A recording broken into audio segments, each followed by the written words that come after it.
Thanks so much for having me. And I apologize for joining remotely, and I'm especially jealous because that building on Constitution Avenue is absolutely beautiful, and any convening there always feels elevated by the gift. I believe that's Carnegie, I believe, donated that building to us. So it is a special and seemingly scientifically sacred space. So it's fun to be there.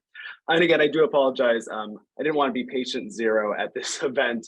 I know that's happened at NGA and a few other convenings recently. So I appreciate allowing me to join virtually.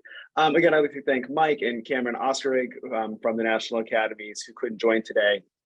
For giving me just a few minutes to chat about the new initiative I'm starting here at the National Academies, and hopefully talk about ways we could partner with this group. I think a lot of what I'm focused on and thinking about does merge nicely with a lot of the asset management strategies. This group you're pursuing both nationally, and I'm excited to hear about your state and local work, where my background being a think tank guy and state and local infrastructure nerd really brings me.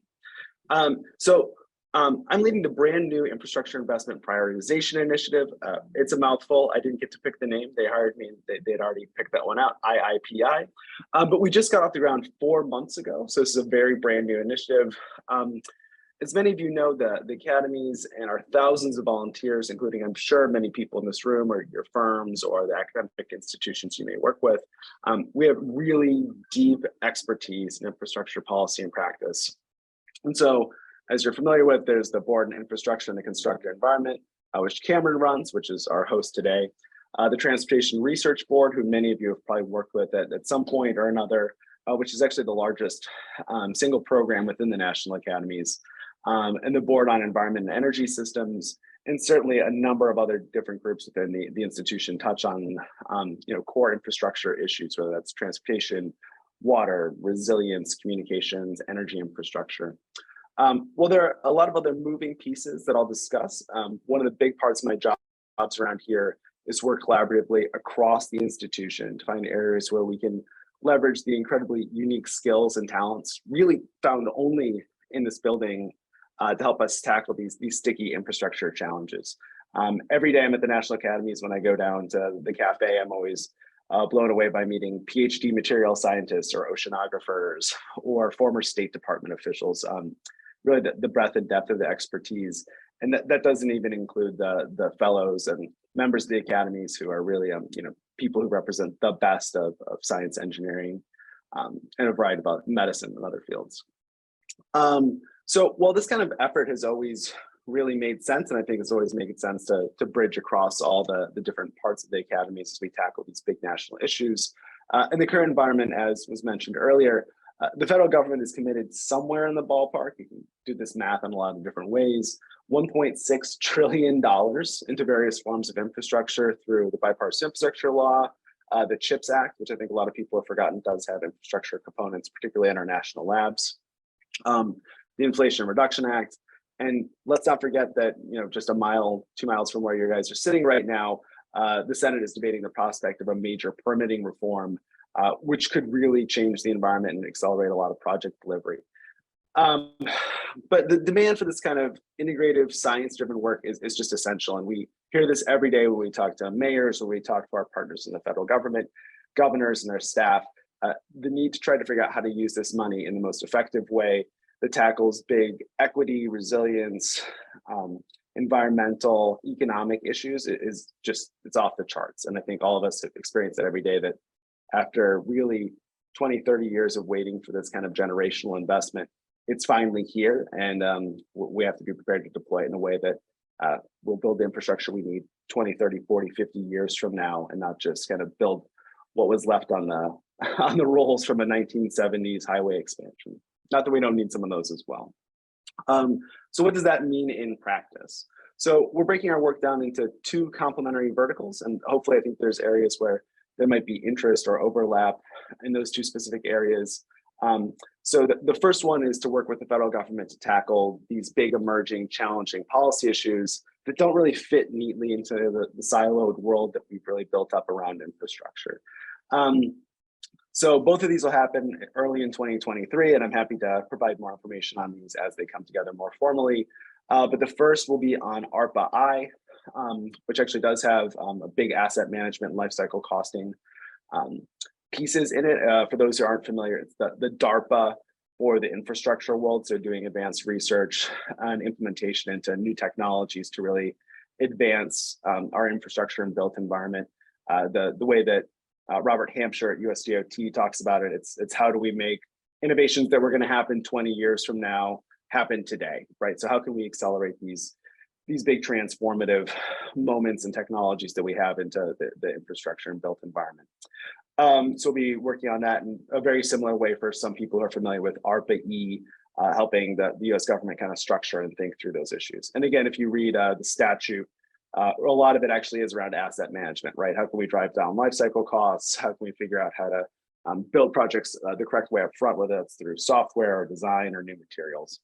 The second one in kind of that big federal untangling vein is we are going to move forward with a big workshop and series on electrical transmission along the federal highway right away. That might not be something people here is intrigued about, but I think everyone here is impacted by the lack of reliability of our grid overall. And so the opportunity for the feds to really push forward from a climate perspective, new siting for transmission assets. It's exciting and complicated. Highway authorities often don't know how to work with regional transmission organizations, other electrical planning groups. So trying to help work through the tricky areas where those two worlds collide. So there's that big federal piece, but we're also trying to bring this down to the state and local level. So we're continuing to work that our very own Gulf Research Program, which I don't know if people in this room are familiar with, but the National Academies hosts, I think it's nearly $500 million from the BP oil settlement from Deepwater Horizon to work across the Gulf Coast. So building off a lot of the work that they've done last year, actually about at this time, helping to focus communities to help them identify and prioritize how they can make best use of state and federal funding to achieve their big strategic priorities. If I was there in person with you, I'd be handing out copies of our very shiny new report, Investing in Resilient Infrastructure in the Gulf of Mexico. I can also send around a link to it, which is honestly probably a lot more handy than having a 100-page report sitting in front of you. But we're going to continue this kind of work. And what we did, I think, is really interesting and an approach that I think from people who are really into asset management would be interested in. We brought together 50 leading stakeholders from the Gulf, from the private sector, from the government, Army Corps, state and locals. And what we did is we worked with CNA, which is Center for Naval Analysis, to use the exact same tools that the Department of Defense uses for wargaming. And so literally we created a tabletop exercise where a bunch of very senior people sat around and walked through a strategy session where they actually said this oil bunker busted and oil went here, and what's your reaction? Who do you call in? How does FEMA interact? So really this incredibly dynamic game. And we modeled both an oil spill and a hurricane scenario. And as much as we say game, these are very formal, developed. You see these huge decision trees of hundreds of different outcomes walking through. And what was a lot of fun, and it's fun to kind of watch, we actually have a video available if you were interested to see both kind of highlights of that and also the entire program, really kind of digging into how infrastructure asset operators, owners, regulators, stakeholders, and other users really understand their system in this kind of dynamic way, and really kind of forcing the decisions and helping them to rethink priorities, I think was a really fun activity and really substantively helpful. And I know a lot of stakeholders we continue to work with in the region, it's actually changed the way they look at their assets and the ways that they'd like to approach these things, because you don't want to figure out that oil, the breaking of that oil bunker is going to create XYZ problems only when it happens, right? And it may be that just one portion of the government knows that, but the DOT has no clue that that's going to happen. So understanding kind of the connectivity between all these different pieces, it's a really powerful tool to help communities understand that in a much more detailed way. So we'll be doing slightly different versions of that in January and February of 2023. I can't believe we're almost in 2023 already. That's crazy to me. But we'll be doing those in New Orleans, in Houston. We'll also be doing a Gulf-wide one. We don't know if we're going to host that down there or if we'll bring folks up to DC to do that, although DC in January is not the most pleasant place to be, although Houston is quite nice. So we might go back to the Gulf region for that as well. So beyond that, we're also talking about taking this kind of gaming framework or another type of maybe less rigorous, I'd say, or less structured approach to doing similar things in two regions. So one, we're in discussion with EPA to do one in New England, probably focused on storm surges. So looking at probably the National Estuary programs and how those assets keep New York City and other major metropolitan areas safe, and thinking through those types of scenarios and how to prioritize and integrate federal investments, whether that's from FEMA and BRICS, or whether that's new US DOT investments, or whether it's EPA coming through SRFs into these communities, how we can coordinate those to make sure that we get more bang for our buck. So it's not a bunch of one-off projects all across the region, but this is an integrative strategy that goes across county borders, that goes across state borders to make sure we achieve these big picture outcomes we all know that we want. And additionally, we'll be doing, similar work. We actually just got funded for this to do similar work around Lake Erie. That'll be probably more focused also on water, talking about probably phosphates, and also some other climate change driven impacts that impact both that water system, but also the surrounding communities in a very deep way. So talking about how to integrate USDA investments with DOT investments, with SRF investments, to make sure that the outcomes for the entire region meet the needs of not only the environment there, but also the greater economy, whether that's agriculture, industry, or just people having clean water to drink every day. So I know I've been talking a lot, but this is really exciting work, and I'm excited to talk to the asset managers in this room or people who are interested in this topic about ways to drive this type of work forward. And again, I really appreciate Mike giving me a chance to kind of put in a pitch for my own new program here in front of this wonderful group of folks. But anyway, I will shut my trap, and I'd love to hear any questions in whatever time remaining I have, Mike, or again, if you just need me to bow out, I understand as well. Oh, no, this is spectacular. I'm so glad we have this recorded. Everything you were saying was right on target with so many different areas. And how can the Asset Leadership Network help you deliver a single message? It seems strange that with all of these complexities, we think there is one approach that can help all of them, a structured approach to asset management.